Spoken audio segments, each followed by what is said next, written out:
I am born and raised Jamaican. Okay, don't get it twisted. Grew up super poor. Grew up in poverty, essentially. We always struggled. I remember one time distinctly, I went to school with no lunch money and no food. Over time as a kid, I learned not to ask for anything. I don't ask for nothing. I don't beg for nothing. I study my book and I'm sitting in a corner reading. Singing, dancing, acting, always been a part of my life. And that's kind of what kept me grounded as a kid. My mom is my biggest constant. She's my biggest motivation for every single thing that I do. When I started posting on social media, I just got into the tech industry and I just completed my first year as a software engineer. The feedback I got was, Kedasha is great, but she needs to speak up more. At the time, I wasn't confident technically, okay? Because I had just switched from social worker to being a software engineer in like 10 months. But then like one thing I learned from being a social worker is the best way to learn is to teach. And so I was like, you know what? I'm gonna stop scrolling and I'm gonna start posting. And so I started posting about the things I learned in boot camp and in work. And I grew to 10K within months. I want to be seen as a person who has a journey and that you can be inspired by. Life is completely made up and you can decide to change your life at any point in time. If you want to get out of a situation, you have to do it. Nobody's gonna do it for you.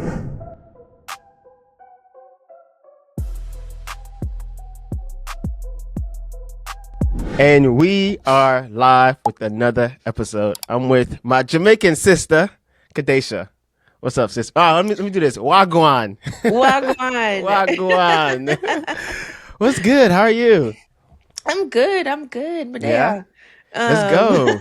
Let's go. Hey, I'm here. I saw that you are Jamaican, and I was like, that's my heart because I'm Ghanaian, and Hey. Jamaicans, Ghanaians, we're brothers and sisters. Yeah. You know what I mean? How is life in Jamaica? Life in Jamaica is great. You know, it's sunshiny. There's water. There's mountain hills and valleys. The beach is right there. The food is phenomenal. Like life is dope in Jamaica, honestly. Yeah. The oxtail, the curry goat, Yeah, man, all of it. the rice and peas. You know, I have a good Jamaican friend, Philip. He used to bring these things to high school. It was like I think cheese and bun. Bun and cheese, yes. Bun and cheese. Yes. Bun and cheese. That I stuff love was bun and cheese. Oh my God. So I live in Chicago currently, and every city I've lived in and every city I visit, the first thing I look for is what? A Jamaican restaurant. And in Chicago, there are a lot of really good ones. And there's a bakery that's about maybe like a 30-minute drive, and I always drive there for patties, bun and cheese, the drinks, like all the things whenever I feel like super homesick. I love it. Does the food here in the States compare to the local Jamaican vibe? It does not. It cannot. It cannot, you know? Even by like a Jamaican like mom and pop restaurant, it still doesn't? It's different. The flavor is different. The vibe is different. The quality of the ingredients are different. You know, it's a whole experience. Yeah. So, you know, we do our best in the US, but nothing compares yeah. to being in Jamaica. Yeah. And eating in Jamaica. Yeah. I think what like most people don't understand is like the quality of the food. Because also from Ghana, West Africa, and in Africa, in Ghana, when you make soup, it's made with fresh ingredients. It's made with fresh chicken. Like we just killed the chicken like that same day. No, period. You know what I mean? Instead of having a chicken that's been in the freezer for like a month, and so the quality is not there here, like how it is back home. Exactly. And then I went back home in November post hurricane to like bring some stuff, and I learned during that trip that a lot of vegetables and food is being imported to the island from the US now. So people are actually getting sicker, and the food just isn't the same. So it's sad, but that's where we are. I know we have such fertile soil and we're importing food. It's crazy. Yeah, it's crazy. Hey, let's get into your journey. I do want to appreciate you for taking time out your busy day because I know you busy. Of course. How you know? Hey, I know.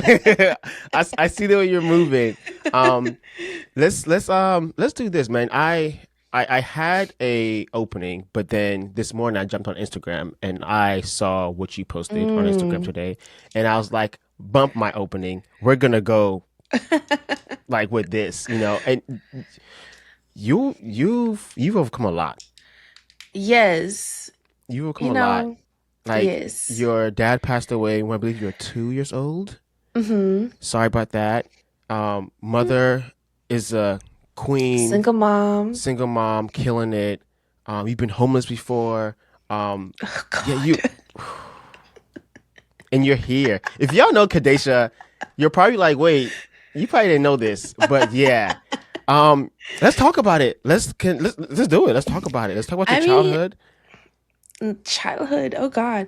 Yeah. Okay, so I grew up in Jamaica. I am born and raised Jamaican. Okay, don't get it twisted. Pop, pop, pop. Wait. What is Don't let this? this accent What is fool this? you. Don't What let is this this? accent fool you. I don't know. I don't know why I keep doing it. Oh, I thought it was a Um, Jamaican thing. I was like, all right, cool. All right. no. That's not Jamaican. But yeah, born and raised Jamaican. Grew up super poor. Grew up in poverty essentially. Mm, And we always struggled. I remember one time distinctly, I went to school with no lunch money and no food mm. because my mom, she just couldn't do it. We just couldn't eat. And I don't think we ate until like way in the evening. And it was like dumpling and butter. And if you know Wow. anything about dumpling and butter, that's literally like boiled dough, like boiled flour with butter. Mm, That's all we could eat sometimes. And it was rough. And so like over time as a kid, I learned not to ask for anything. I don't ask for nothing. I don't beg mm. for nothing. I study my book and I'm sitting in a corner reading. That was me. I was just, this quiet kid, but I've Yeah. always been a performer. I've always been in performing arts. I think in America it's called theater, like, Yeah. the Yeah. Glee Club. Yeah. So like singing, dancing, acting, always been a part of my life, and that's kind of what kept me grounded as a kid. And so even like growing up, I guess I kept that as an active part of my Mm, person because it carried me through. So like growing up in Jamaica was rough, but we here. My yeah. mom, my mom is my biggest constant, and she's my biggest motivation for every single thing that I do. And so we here. It's Yeah. up. Yeah. Hey, I'm encouraged. I'm proud of you. I'm encouraged. Like when you hear about people's beginning, Mm, it humbles you. You know what I mean? Like, because a lot of times people, and kudos to you for sharing. Like, shout out to you for sharing, because most people, listen, yeah, like yeah, most people get there, they get here, and they don't share like the process. You know what I mean? yeah. I'll probably maybe tag or I don't know, find a way to, I don't know, maybe insert that post that she posted because it was very profound, very encouraging. What made you share? Like, what made you share? Yeah, I think so. Like, I started social media because for selfish reasons. I'm not gonna hold you. So when Hey. I started posting on social media, I just got into the tech industry and I just completed my first year as a software engineer. Mm, And the feedback I got was, Kadesha is great, but she needs to speak up more. And at the time, I wasn't confident technically, okay, because I had just switched from social worker to being a software engineer in like mm, 10 months, very, very fast. And so I didn't know what I was talking about. And that's why I was quiet. I was trying to absorb all the knowledge from my senior engineers. But then, like, one thing I learned from being a social worker is the best way to learn is to teach. And so I was like, you know what? I'm gonna stop scrolling and I'm gonna start posting. And so I started posting about the things I learned in boot camp and in work.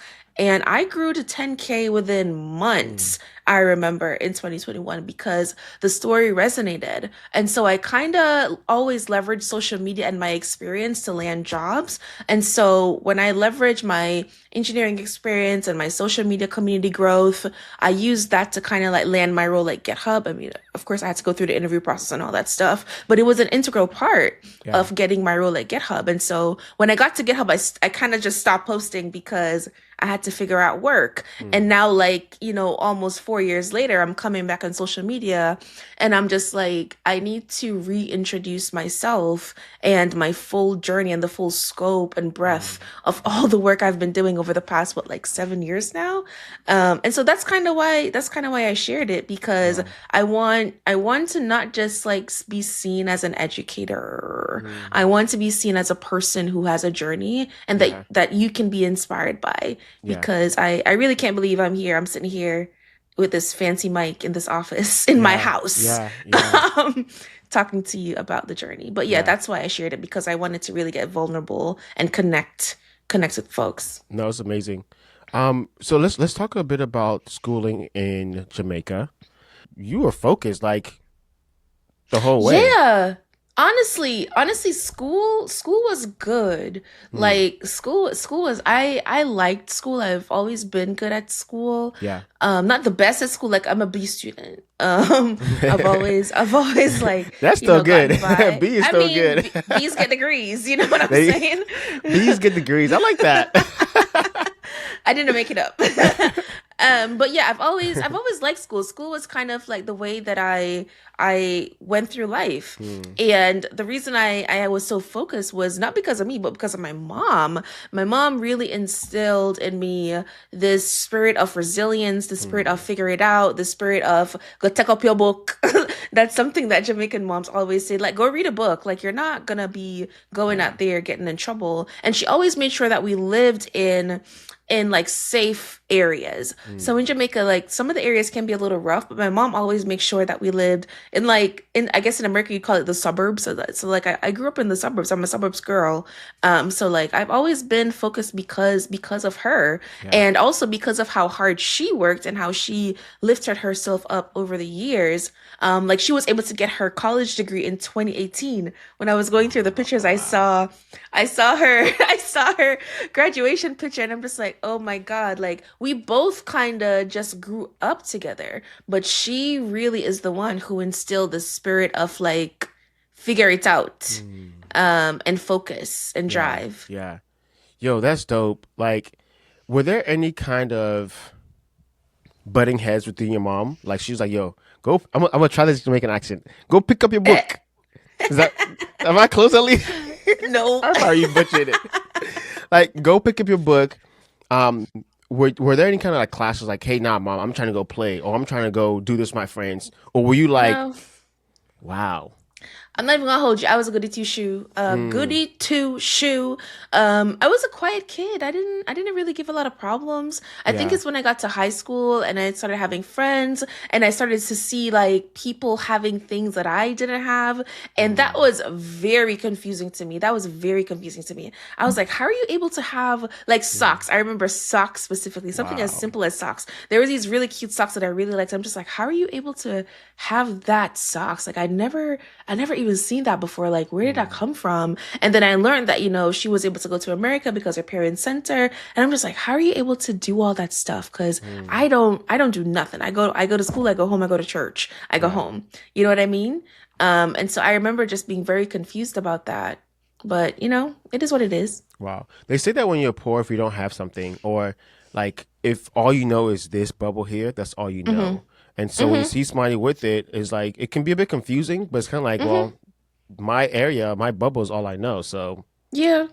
Yeah, and I think a key part of how I got out of the bubble is when my mom allowed me to come to America to live with my stepdad. mm, So she had to like deal with all that, like not having me around, and I had to deal yeah, with not yeah, having yeah, her around all the yeah, time. And so yeah. I think like coming here and moving here and seeing how people lived and how things were, I was like, oh, Mm, this is different. And then being able to go to college and being exposed to even a wider array of people. And then, what I went to church and then being connected to older adults who took me in and like encouraged me and like taught me things like I think like going outside your bubble is very important if you want to like elevate your life and like like become something of your like make something of yourself, yeah, because otherwise you'll only see what you know and then you can't really move forward. yeah, yeah. Now I see you mentioned church, and I also saw that in the post you posted today. I saw you on the mic. I saw you in the choir. You Yeah, sing? I You be singing? singing. I did sign language. Oh, I did sign that's language. dope. Yeah. That's so unique. Yeah, I used to preach. I used to do speaking. I'm telling you, like even in the streets, I was, speaking. Wow. I've always been a performer. I've always been Mm, on the stage. I don't know, it's just in me to do it. yeah. But yeah, yeah, that's how I No, grew that's up. dope. So it's kind of crazy because like you don't know what you know until it happens, right? Uh-huh. Like you're preaching. Were you preaching on the streets? Yeah. So you're preaching? Like Yeah. crusades. Oh yeah, I'm hip. I know. I know. Give your life to Christ now. Like I know. And I like know. I would write my own. I was writing my own sermons and Wow. stuff. And what? Like How old? How old are you? I think I was like 15, 16. Wow. Yeah, it was, it was fun. It Wow. was a different time. It was Yeah, a yeah, yeah, yeah, yeah. So it's crazy because like you're on stage now. Like I was gonna say you're on stage preaching to people, but you're on stage now I giving mean, like, well, you're preaching, I guess, but you're giving talks and whatnot, to like yep, thousands of people, and it's like, yep. man, like you don't know that you didn't. Did you know that you would be on, like a big stage somewhere, like giving some No, kind of absolutely wow? not. Because like even when I moved to this country, I went to college and I studied social work. Yeah. And the reason I studied social work is because I love helping people. Mm, It brings me so much joy to see somebody going from not knowing something to knowing something and then applying that something to their lives to make themselves better. Oh my yeah. God. Or Yeah. like to tell them about a resource and then they use the resource and they're just like, Mm, oh my God, thank you. I love it. I'm addicted to that feeling. mm, And so I studied social work because I was going to do psychology. I was going to like go to grad school to be a psychologist. And then I realized that I could, get an MSW and become and have my own practice as well. And it actually takes a shorter time. yeah. So I studied social work and I was going to go get my MSW degree. But when I graduated from college, my stepdad told me to leave the house. And so I couldn't Mm, really like go straight into grad school. So I had to figure that out. yeah. So I got a job working for the CPS, Child Protective Services. And I thought I made it. I was like, period. I graduated from college, have a government job. Great. Yeah. But I remember when I got my very first paycheck from CPS in Florida, I went to my manager and I'm just like, listen, I didn't sign up for this extra stuff. I didn't Mm. sign up for this FICA thing, this Medicaid thing. What is this taxes thing? Like, why did my paycheck get Listen, reduced? you don't What have to are sign these up for things? that. Welcome to the States. I was like, what are these things? I forget what the original question was, but I kind of had to just, figure it out as I Yeah. go. Yeah. Hey, let's talk coming to America, right? You find out that you come to America. So in the in my culture, some people when they find out that they come to America, especially if they've lived in like poverty back home, whatnot, they're very Hmm. excited because like America is Yeah. like the goal, like the land of opportunities, right? Hmm. Was that your mindset? No, I mean, I was excited because it was always the goal was always to come here and live with my stepdad and go to college. And Hmm. so, Okay. when I graduated from high school and then I went to and we have like this thing called sixth form. It's kind of like a pre-college, like a 2-year thing, kind of like a community college. And Okay. so when I finished sixth form, and then it was like, okay, yeah, papers are finally ready. And I was just like, Hmm. okay, that's cool. So I was excited to come and live Yeah. here because I knew it meant opportunities. I knew my entire life I heard that America is the promised land. Like when you get Hmm. there, you can do this, blah blah blah. And so yeah, I was excited. I'm not even gonna hold you. Yeah. I Yeah. was I was stoked. Yeah. What like were there any kind of like culture shocks? I'm sure there were, but like what were some Of of the culture shocks course. that you came to America to meet? Of course, I think one of the biggest ones I had to come to terms with was the lack of manners. Ooh, Like, no, for real. that Like, part. in Jamaica, you walk down the street, you say good morning, or you go into a room, you say good morning, good afternoon. You greet someone by their name or like auntie, uncle. And Hmm. so I carry that over here and I'll be like, oh, good morning. I'll be walking by someone, good morning, Yeah. silence. Mm. Or, like, oh, hi, what is your nothing? Saying just like the lack of manners. Just like no brought up see. Like people are just so I saw people as so rude. Hmm. And I also was surprised by the food. I was confused about like all the packaged products in the Mm. The store. processed So foods? like the processed food, thank you. All the Yeah. Yeah. processed food. I was like, oh, what is this? So like I Yeah. had to, come to terms with that as well. I was also surprised by just how far everything was. Like you really Mm. needed a car to get around. You can't just go somewhere. And then Yeah. there are no fruit trees around. Ooh. You Yeah. can't go outside and pick a mango and eat it if you're hungry. You have to like Without go to anybody the bothering you. right. You have to go to the store and do that. Yeah. There's just no fruit trees. So like Yeah. there are quite a few things that shocked me when I moved here. Yeah. Yeah. Um, Did that culture shock make you want to go back home? Like that did that like taint your idea of America, the promised land? oh my God.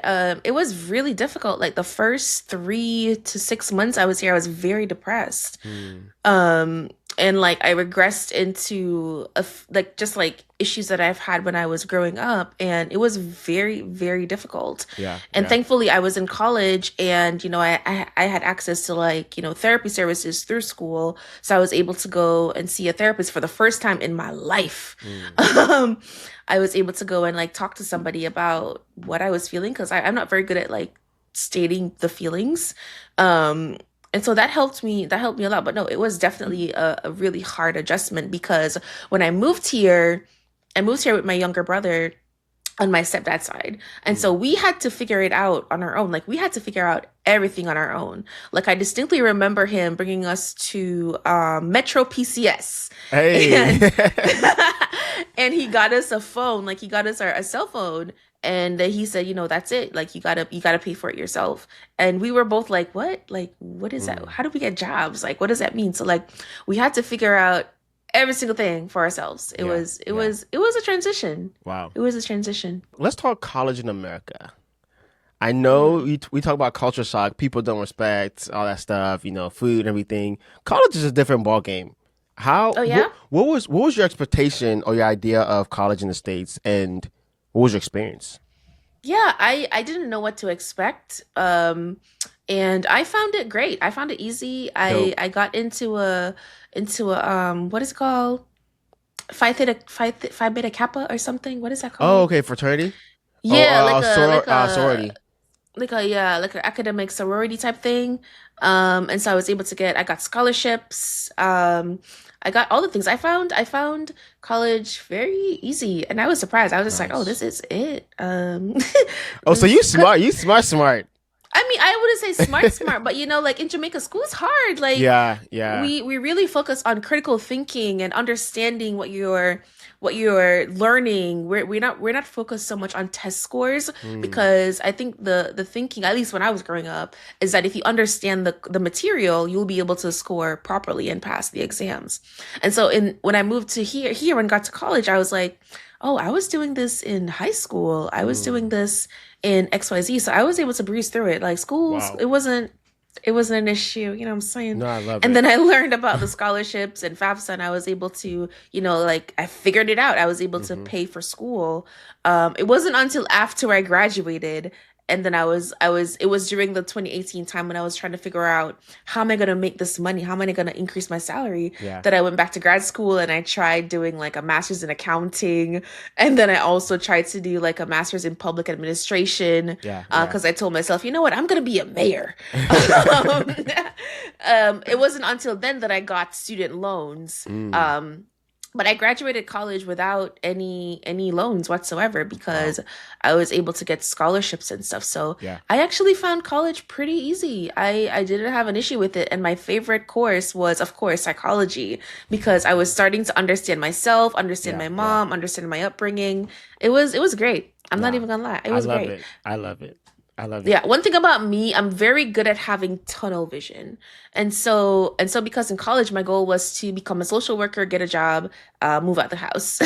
Mm. So I was just very focused on it. Yeah. Yeah. Yo, let's do this. Let's talk about you securing that job. Like Uh-huh. you're a social worker and you quit that job. You bet it on yourself Yep. and you legit bet on yourself and No, you grind. legit. Yeah, Like I remember I think it was so I discovered coding on social media. So like I was mm, scrolling Instagram and I saw this young lady post that she learned how to code and she's making $1 bajillion. And I yeah. was like, "Ooh, that's what I'm looking for."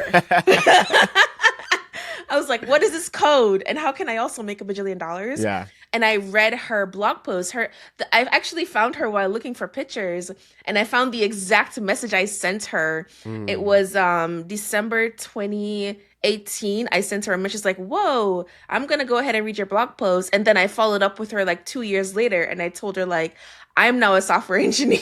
I'm Wow. hired." So her handle is Pennies to Wealth, and like I am so grateful for her. And so yeah, so I read her blog post and I fell down the rabbit hole, free code camp, code Mm, academy, and then I enrolled into a boot camp part-time because I was still working full-time.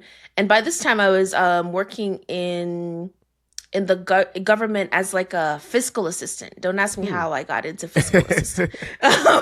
But that's what I was doing. Yeah. It's kind of like the admin side of social work.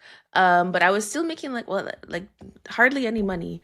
Yeah. Um, and so I remember I was in the boot camp part time and I was just like, you know what? If this is gonna work out the way that I wanted to work out as fast as I needed to go, I'm gonna have to go full time. Mm, And the person I was dating at the time, I went to them with like a spreadsheet and a presentation, and I was like, we can live on your salary for like 6 months, and I'm gonna go ham in this boot camp, and then I'm gonna get X jobs. So like I was working like three part-time jobs mm. while in boot camp. So like I was working and then I went to my manager with a presentation and I'm just like, "Hey, I got to go back to school to study software engineering. I can do my job in like 4 hours Yeah. because Yeah. honestly, I'm bored most of the day." Um, and she agreed. So like everyone Mm, agreed, right? So the person I was dating at the time said, "Okay, if you want to do this, we can do it." Because I said, I'll still pay for my car, I'll still pay my half of the rent. yeah. And Yeah. they're just like, "Oh, okay, if that's, blah, blah, blah." And then at work, she's just like, "Yep, you can come and work part-time." So I was able to go full-time in the boot camp. So how this worked was between 7 a.m. and 11 a.m. I was at my full-time part-time job, doing the payroll stuff. And then from like I had to drive home for like an hour. And then from like around like 1 o'clock until like nighttime, Mm. from like 1 o'clock to maybe like 6 o'clock or so, or 8 o'clock, 10 o'clock, whatever time, I was in boot camp. And Mm. then on the weekends I would work at a shelter. So like I was still using my social work degree, so like I worked at the shelter from like 3 to 11, like 3 p.m. to 11 p.m.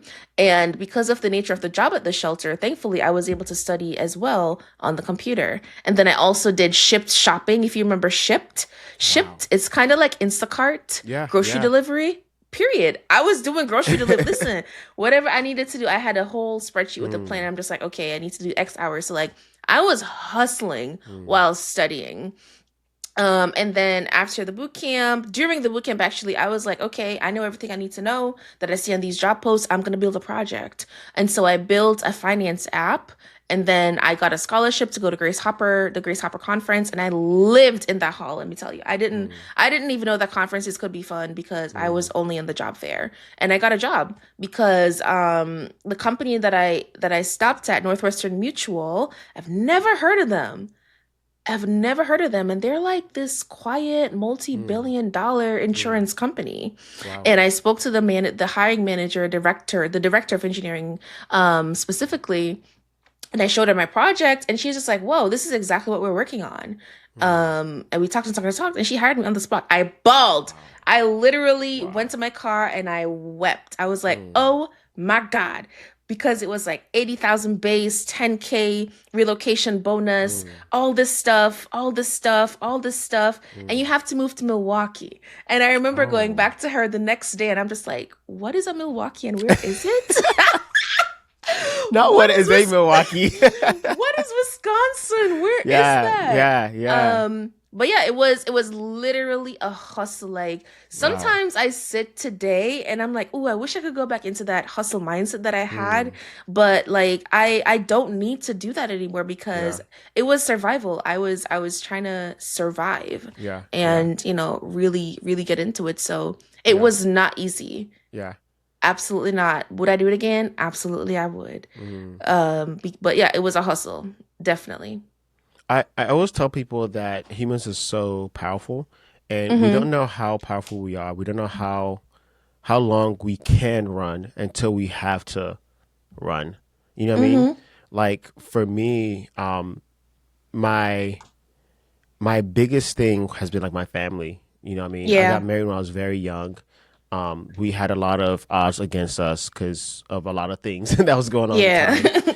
And we have kids, and at one point, I say this all the time, like we made $17,000 in 1 year.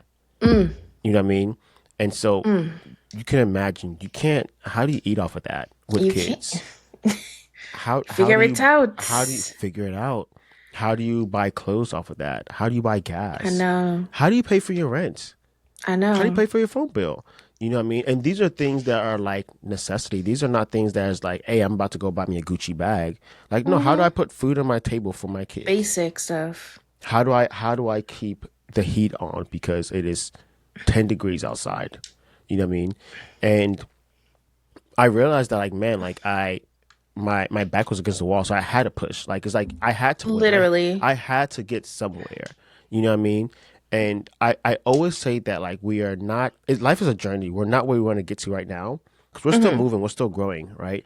But if you look back, you realize that you ran so many miles that you're like, oh wow, like that, like that's like you just said. You're like some like you can be shocked by you have a whole house, you have a mic in front of you, you have quality headphones, you have, and it's like, but then years ago, you were like, how did this person get these socks? like, No, I mean seriously. like you couldn't even compute. But like listen, your Sony headphones right now combine more than 10, And probably let me more than tell you 50 of those something. socks. Let me tell you something. Now I'm obsessed with socks. Okay, I got socks for work. Socks for specific reasons. Yeah, I love it. No, I love it. What has this journey taught you? Like you just hustling, Hmm. hustling, hustling, hustling, and then finally breaking through. Like Hmm. what has the journey like taught you about I yourself? Yeah, the journey taught what has it taught me about myself? It taught me that I can do it.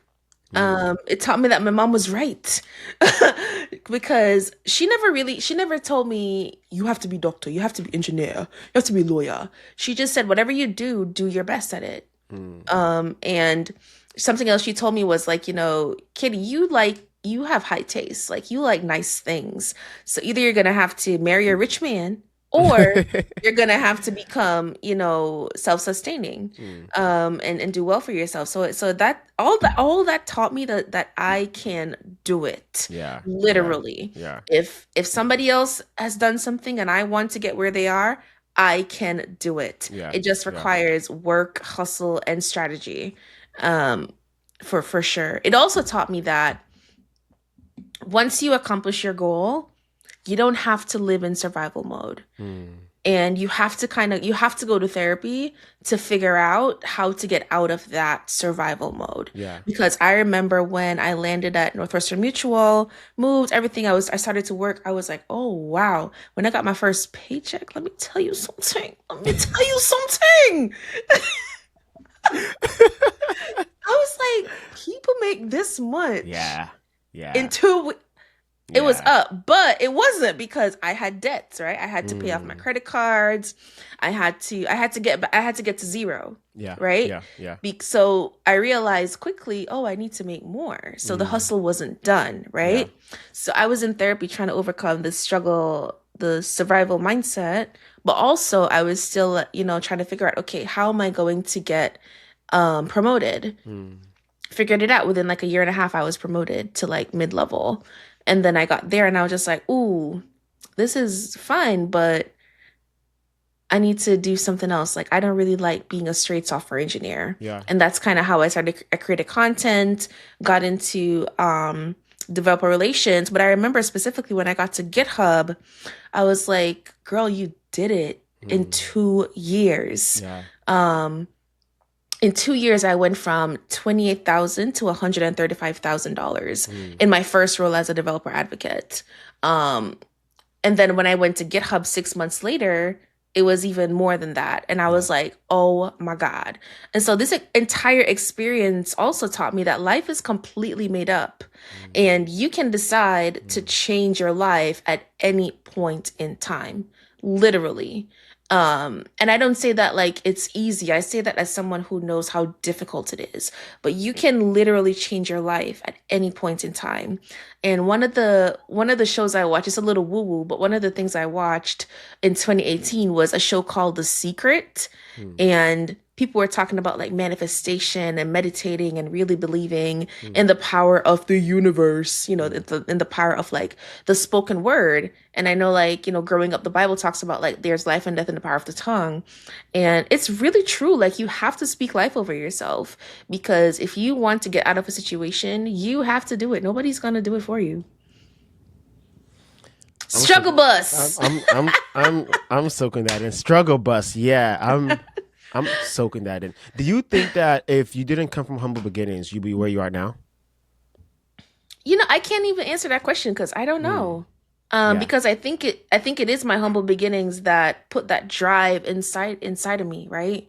And I think it's the humble beginnings that even today make me work as hard as I Yeah. do. Yeah. Like, something I'm working on, that I am seriously working on, is learning how to not overwork, because I can go. I'm like a Duracell battery. You know that ad with the bunny? That's me. I can go. Yeah. I can go Yeah. all day and not be Yeah. tired, even though I am. Yeah. I'm not feeling it. And so whenever I get too tired or too stressed, I get very ill. And so I'm learning how to figure out what my boundaries are Yeah. there. But yeah, if I didn't have humble beginnings, I don't know. I don't know if I would have the same drive, or the same Yeah. anything. Now you work for GitHub. GitHub, Yes. like, if you like, every developer uses GitHub. GitHub. Like, yeah, Yes. like, did you ever think that you'll be at a company where, like, it's so pivotal and so important to developers? Like, everybody's pushing code to GitHub, like, and you are the face, like, you are speaking on behalf, like, you're traveling, doing all this stuff. Did you ever think that, like, yo, like, I'll have this dope position where, like, it's this is important? I'm not even gonna hold you. I did. I did think that, You because better talk. Let's no, I'm go. not even gonna Yo, hold. yeah, let's I go. had I had a sticky note. I'm very good on like vision boards. I had a sticky note, and on the sticky note, I wrote, because when I learned about developer advocacy, Yeah. like when I got promoted, and I was like, oh, okay, I need to figure out what I want to do in the industry. I learned about developer relations, and I'm just like, you know what? I want to be a Microsoft developer advocate. I remember I wrote down on my sticky note, Microsoft developer advocate, and I wrote down a very impossible number, and I put it on my wall. And it was in front of me every single day. And then when I got the role at GitHub, I learned that Microsoft owns GitHub. And so that vision came to life. So yes, absolutely. I expected it. Let's go. As you But should. honestly, I didn't expect it so fast, because it happened Yeah. so quickly. It happened like within, let's say, like December. It was like September 2019. I was like, not 2019, but like 2021. I was like, I need to figure out what to do.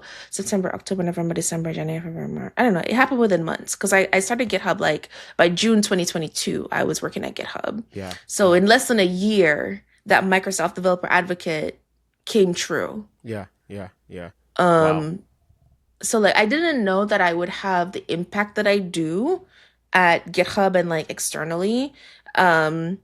But I did see it in my future within 5 years. I thought I was gonna, I'm gonna work up 5 years. I'm gonna get some other developer relations role, and build my developer advocacy career, and then apply, for a role. But I had a friend at GitHub, Rizal. The job opened up, and she's like, Kedasha, you should apply for this. And I was like, GitHub? Me? Okay, girl. And the rest is history. Yeah. Love it. Love it.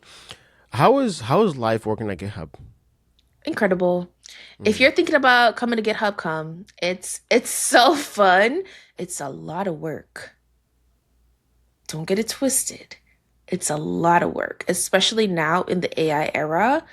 But it's a really great company culture, fully remote. You get well compensated. The culture is pretty friendly. But yeah, I love it. I love it. I have an incredible team. I have an incredible manager. I love it. And yeah. What are you doing, like a high level overview, the things that you can share? What are you doing like a day to day? Oh, what do I do in a day to day? Besides So my traveling and speaking and all that stuff, you know what I mean? Yeah, so my days can look different. So my team specifically, we are focused on content and we're focused on creating content for different segments of developers. So, we have beginners, middle, senior, and then we have like enterprise devs. So I like to focus on, well, for the past like 2, 3 years, I've been focused on those beginning developers.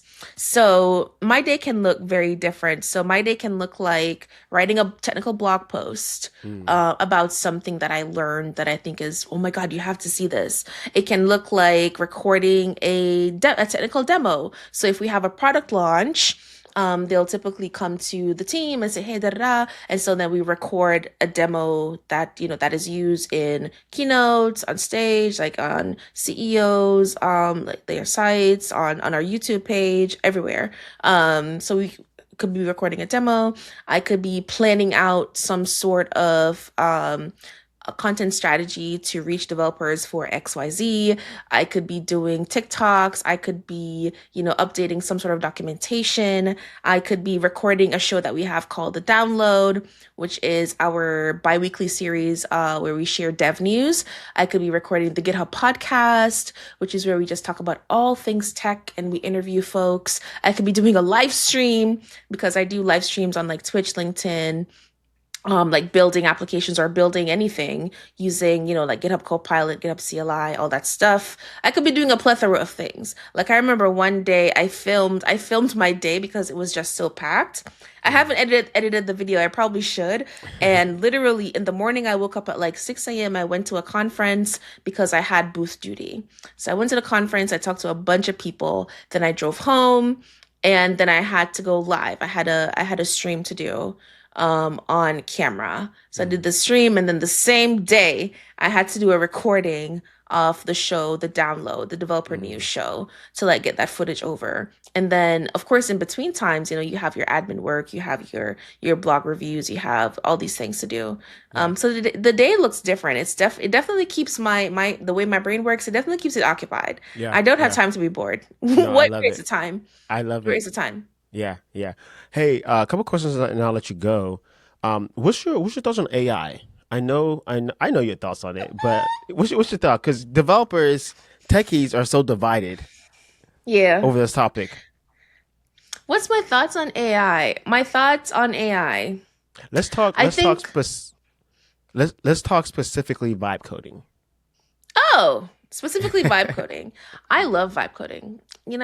Follow me at It's a Little Dev. I be vibe coding. I be teaching the people how to vibe code. Okay, so my thoughts on AI are that it's a tool like anything else. You know what I mean? Mm, And I know that with each level of abstraction, when it comes in the engineering space, like developers are, oh my God, oh my God, I hate it. It mm, reminds me of, when the calculator came out and mathematicians were protesting the use of calculators. But it's just like with every layer of abstraction, the work becomes more manageable. We're able to focus on higher order things, right? But when it comes to vibe coding specifically, I know a lot of software engineers have an issue with vibe coding because how dare you build an app in 5 minutes and ship it and make $100,000 from it? mm. Um, but I think it breaks the mold even further. I think it's encouraging people who never thought they could do this thing to explore the industry and to explore the possibilities of changing their life with it, right? I Yeah, think AI is a really great equalizer, like it can be. Of course, it has a lot of ethical issues. Has a lot of ethical issues. Um, but I think it's a really great way to dramatically increase your income. yeah. Something I've seen people do that I'll share with y'all that I want y'all to get into. Something I've seen people do recently is they're building AI receptionists for small businesses. So there's a way that you can go into a tool. I'm forgetting the names of these tools because I haven't played with it yet, but you can build an AI receptionist that answers the phone for like, let's say a plumber, Mm, and it has like it has like context of how the plumber operates, how they would answer and stuff. It connects to their calendars, it connects to their text messaging, and it schedules things for them. Boop. And they're selling these for like $500 a month, $1,000 a month to these businesses, and that's like money coming in monthly that you can make. I've seen people vibe code apps in Lovable, in Bolt, with GitHub Copilot, and they're making a lot of money from it monthly because it solves a specific problem for a specific audience. So my take on AI is, I know it has ethical issues. I know it's affecting our community. I know it's using up a lot of our resources, but it's not going to go anywhere. In fact, it's going to just accelerate even more with introduction of robotics. So I think we can use it to improve our lives and then go live in the mountains. You know what I mean? Like, unfortunately, we live in a capitalistic society and we have to play the game to escape the game. And so that's kind of how I've been looking at AI. So if you want to learn about vibe coding, I love it. Come on over. You're the person who got me to switch my mindset that if you're vibe coding, you're not a real developer. Okay, I just said it. I'm one of those people. I was one of those people. Yeah. I just outed myself out because I was like, I did not learn all this in boot camp and by myself on Stack Overflow for you to just come and prompt and nah, we not, you know what I mean? And so was I being a hater? Maybe, I don't know. No, cover my face. It's like, I think it goes back to like, you have to struggle too because I struggled, or you know, like you need to know you need to learn the fundamentals. And I think it's why I approach vibe coding differently, where I'm like, you have to plan, you have to make sure that you're secure, you have to do all these things, for sure. because it's not just a matter of prompting, getting the app and shipping it and having people use it. No, people's data are at risk, and you are responsible for protecting that data. So like, I'm not into the vibe coding where it's just like ship. I'm into the vibe coding where you provide context, where you provide clarity, where you review, where you make sure that you have security guardrails. So that's the kind of vibe coding. It's more vibe engineering, but I still call it vibe coding because I'm still using AI. But I don't think you're being a hater. I think that's where engineers are. I think it's just like the feeling of being threatened, but it's just like you're not being threatened. It's just opening up more possibilities. Is how I see it. Yeah. No, and the way, and you are a teacher because you do teach, and with your content on social media, you're teaching at its core, but you're doing it in a way that people might not even realize that they are being taught something. Like you're able to captivate us, or at least me, and I'm watching, but then I leave like, oh, I was educated. You know what I mean? Exactly. And with the vibe coding, like the way you just explained it, you went a bit more into details in your video, but I was like, that like I'm an architect. Like exactly. I'm literally an architect. And if we're being frank, we've like we've always been architects. Yes. You know what I mean? And coding, like literally like pen and paper, like planning, sketching things out, UI, UX design, like all this stuff. Like you do all this stuff first before you even click. Exactly. Commit, push, all that, right? And so the coding part is actually very small. It's actually not it's not that huge. That is literally it. The coding is just, it's just a way to solve a problem.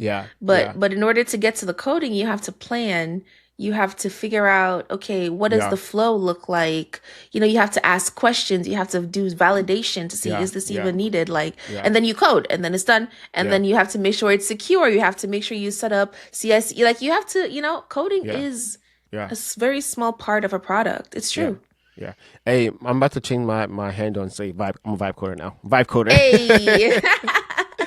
Hey, sis. It's fun. No, it is fun. I mean, it is fun. Yeah, and like once you like kind of strip the from the vibe coders and you try it, you're just like, wait, this is actually pretty dope. Yeah. It allows you to focus more on high level things. I don't say things that matter, but things that matter, like high level over things. Like literally, I was playing with Copilot the other day. Bear in mind, I didn't purchase Copilot until recently. That's okay. Because again, I was like, oh, I don't know. But I was like, man, these are things that I can communicate with this AI. These are things that I can communicate with my team, that I'm communicating with the computer. Hmm. and I'm getting detailed information like that. I'm telling I don't you, have to yeah. like search through Stack Overflow like how we used to back in the day and get wrong things and get, and it makes things faster. And I think that like if the goal is to come up with the SaaS product, Hmm. help somebody like figure out like a problem, solve it, right? We want to solve it as fast as we can. Hmm. And if we have a tool that can help us solve it as fast as we can, why not use that? I agree. I agree. And while you're going fast, always remember security. Security. Just like basic security, like role level, Yeah. like RLS, Yeah. Yeah. like Yeah. rate limiting, just basic Yeah. stuff Yeah. that vibe Yeah. coders forget. Always remember that. But Yeah. yeah, software engineers, I don't think programmers are growing anywhere for a long time. Yeah. Yeah. Um, I think we're still very much needed to build the tools Yeah. Yeah. that people are using to vibe code, Yeah. Yeah. right? Who's doing that? A programmer. Mm, You know? yeah. AI I love agents it. can only do so much. I love it. Right Hey, now. They're pretty right now. powerful, but Yeah. yeah. Yeah. Hey, if you're not coding, if you're not in like doing tech, like in your spare, like what makes you happy? What makes you happy? Who, me? Yeah, you. Oh. What makes me happy? That's such a loaded question, yo. Because honestly, when I'm not working, I'm working. I get a lot of joy from being productive, and that's probably just like the American mindset that's been instilled in my Mm. brain over the past like how long have I been here? I don't even know. Over the past like 15, 16 years. Yeah. But when I really enjoy spending time with my partner. I really enjoy being able to give back to my family. I Yeah. really enjoy I've been getting into Legos. I haven't been doing Mm. it as often, but I like Legos. I do like working out, even though I haven't been doing it. I used to be like the biggest gym rat when I was in college. But lately though, that's something I'm figuring out. I'm figuring out how to kind of detach from the tech world because Yeah. literally I get so much joy from like trying out these tools. Like I was talking about AI receptionist and I literally penciled it into my planner. Ooh, build an AI receptionist, see what that's Mm. about. I get so much joy from these things, but it's all on the computer. You know what I Yeah. mean? And I Yeah. I can't live on the computer. So I joined a community locally in Chicago to like meet people because it's important. Um, but yeah, it's something I'm figuring out, the things Yeah. that I Yeah. enjoy outside of work. No, I love it. Ladies and gentlemen, this is Kedasha. She came out like from nothing into like something, like literally like just hard work. Mm, Mother like behind her back. mm. Um yeah, girl, I'm impressed. Oh, thank you. It's been a lot of work. Yeah, you've killed it. And a lot And of I know therapy.